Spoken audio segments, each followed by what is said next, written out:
Hi, good morning. Some of the early signs of rare genetics, muscular dystrophy, SMA. I'm covering this week's parent workshop. I'm covering muscular dystrophy and SMA.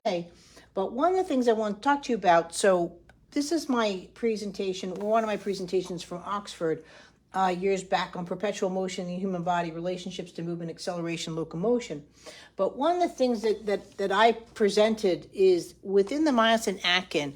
Most people study that from 1954 using frozen frog cells, that the myosin acins are sliding filaments. Well, there's no way that you can have a sliding filament and create a rotational movement, right? Even with 1,000 slides.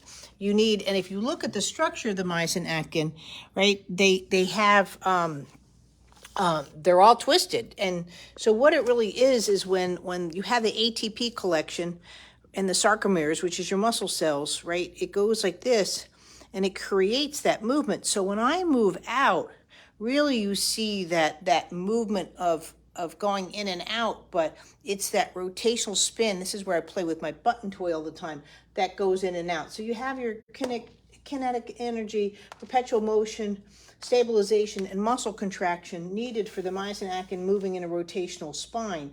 And in a sense what they're doing. And then the muscles themselves are structured in a twisting factor, just like sort of you're dealing with rope. Even if you look at the heart's a helical structure, it's a rotational structure. So when you're looking at rare genetics, this is where you see a breakdown. Like in SMA, you have a very high troponin hit, very similar to having a stroke, which makes the muscles very heavy. And it doesn't allow this rotational spin to take place.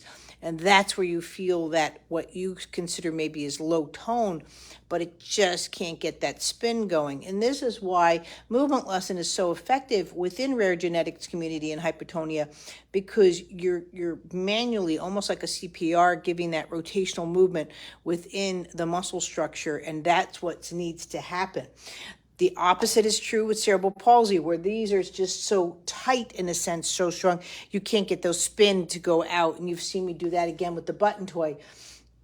But you really have to look at the structure of the muscles and be able to examine them, then to know how to apply movement. And this is where we get into the newborn movement assessment, and where I'm breaking down more deviations or structures of like birth deviations and all that, so you know what level you're at. So this week's webinar on Thursday is on muscular dystrophy and spinal muscular atrophy. Even if you don't have that aspect of rare genetics, it's good to learn, right? Because you're starting to see some of my protocols come through.